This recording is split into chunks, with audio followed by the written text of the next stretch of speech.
Corruption. అసలు అందులో ఇంకా నాన్ నెగోషియబుల్, అసలు మనం డిస్కస్ చేయడానికి ఏం లేదు.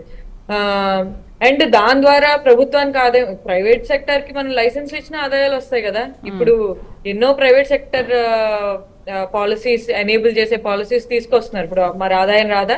కేవలం ప్రభుత్వం రన్ చేస్తేనే ఆదాయం వస్తుంది. ప్రభుత్వం రన్ చేస్తే ఇన్ఎఫిషియన్సీ ఎక్కువ ఉంటుంది, కరప్షన్ ఎక్కువ ఉంటుంది, ఆదాయం తక్కువ ఉంటుంది, ఆ వెల్ఫేర్ తక్కువ జరుగుతుందనే కదా అసలు మన ప్రైవేట్ సెక్టర్ తీసుకొచ్చింది. సో అసలు ఆ ఆర్గ్యుమెంట్ కి స్టాండింగ్ లేదు పబ్లిక్ పాలసీ లెన్స్ లో చూస్తే. అండ్ రెండో విషయం ఏంటంటే మనం బాధపడాల్సింది అండ్ చాలా తీవ్రంగా ఆలోచించాల్సింది, రాత్రికి రాత్రి అసలు ఈ పాలసీ చేంజెస్ జరుగుతున్నప్పుడు విజయసాయి రెడ్డి గారు ఏమయ్యారు? ఆయనలో విజిల్ బ్లోయర్ అప్పుడు నిద్రపోతున్నారా? ఆ విజిల్ బ్లోయర్ అప్పుడు ఏమైపోయారు? అంటే అప్పుడు మీకు జరిగిన తప్పని తెలిసినా కూడా మాట్లాడరు. మీరు రిజైన్ చేశాకే అది తప్పైందా? మరి రిజిగ్నేషన్ చేయనప్పుడు అది తప్పు కాదా? ఇప్పుడు కూడా రిజిగ్నేషన్ ఎందుకు చేశారు? మీరు రెడ్ బుక్ లో ఉండకూడదు కాబట్టి రిజైన్ చేశారా?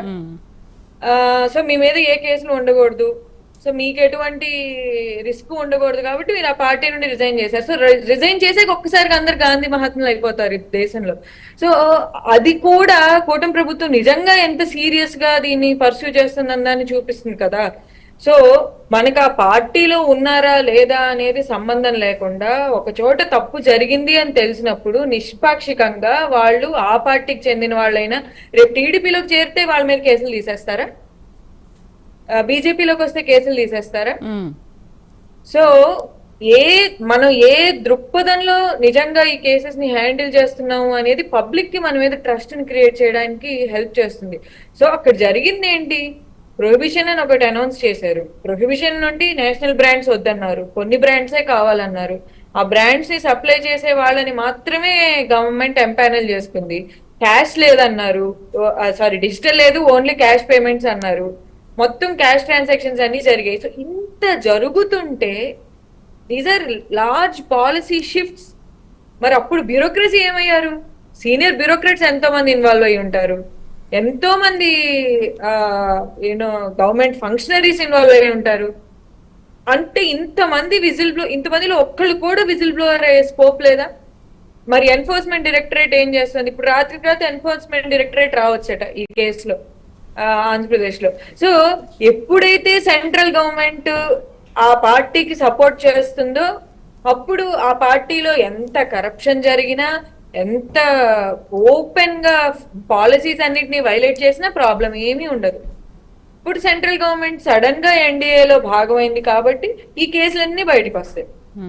ఇప్పుడు ఎన్ఫోర్స్మెంట్ డైరెక్టరేట్ వస్తుంది. సో నా ప్రాబ్లం ఏంటంటే పాలసీస్ తో, ఇక్కడ పాలిటిక్స్ తో కాదు, మన ఇన్స్టిట్యూషన్స్ ని ఎంత వల్గర్ గా ఎక్స్ప్లాయిట్ చేస్తున్నాము. నిజంగా అంతమంది సీనియర్ బ్యూరోక్రాట్స్ ఇప్పుడు 99,000 కోట్లు అవనివ్వండి, 4,000 కోట్లు అవనివ్వండి, 10,000 కోట్లు అవనివ్వండి, కేవలం 100 కోట్లు అవనివ్వండి, ఎవరి సొమ్ము? ప్రజల సొమ్ము కదా. సో ఈ ప్రజల సొమ్ము మొత్తం అంత ఫ్రాగ్రెంట్ గా ఎవరికో పాకెట్స్ లోకి వెళ్ళిపోతుంటే బ్యూరోక్రసీ సైలెంట్ గా ఉంది, మీడియా సైలెంట్ గా ఉంది, చేయాల్సిన సిఐడి సైలెంట్ గా ఉంది, దీని గురించి మాట్లాడాల్సిన అపోజిషన్ ని అరెస్ట్ చేసేస్తున్నారు.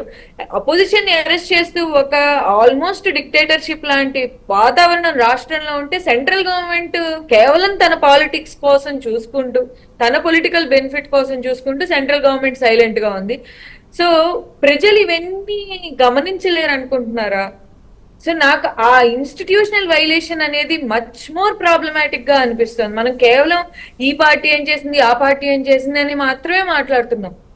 ఇప్పుడు లోకేష్ గారు రెడ్ బుక్, ఇప్పుడు మేడం అంటున్నారు బెదిరిస్తున్నారా ఏంటి అని చెప్పి. ఇప్పుడు లోకేష్ గారు అంటున్నారు కదా, ఎవరైనా గవర్నమెంట్ అఫీషియల్స్ మా ప్రోగ్రామ్స్ ఇంప్లిమెంట్ చేయకపోతే రెడ్ బుక్ లో పెడతాం. మరి అసలు రెడ్ బుక్ లో పెట్టేది ఏంటి? గవర్నమెంట్ అఫీషియల్స్ ని ఇటు వాళ్ళు అటు వాళ్ళు గవర్నమెంట్ అఫీషియల్స్ ని బెదిరిస్తున్నారేంటి? నాకు అర్థం కావట్లేదు. అంటే వాళ్ళు all India civil services exams రాసి ఎంతో న్యూట్రల్ గా ఉండాల్సిన బ్యూరోక్రసీని ఎక్స్ట్రీమ్లీ పొలిటిసైజ్ చేసేసి మన రాష్ట్రంలో మెరిటోరియస్ ఇండివిడ్యువల్స్ వస్తారు, వాళ్ళకి పాలసీ అనేది ఎలా చెయ్యాలి, ఆ పాలసీని ఎలా ఎఫిషియెంట్ గా ఇంప్లిమెంట్ చేయాలి, పబ్లిక్ సొమ్ము అనే దాన్ని ఎలా బాధ్యతగా ఖర్చు పెట్టాలి, ఇవన్నీ తెలిసిన వ్యక్తులు ప్రభుత్వాలు వస్తాయి పోతాయి, బ్యూరోక్రసీ అనేది అలా స్టేబుల్ గా ఉంటుందనే కదా బ్యూరోక్రసీని steel frame of the country అంటారు.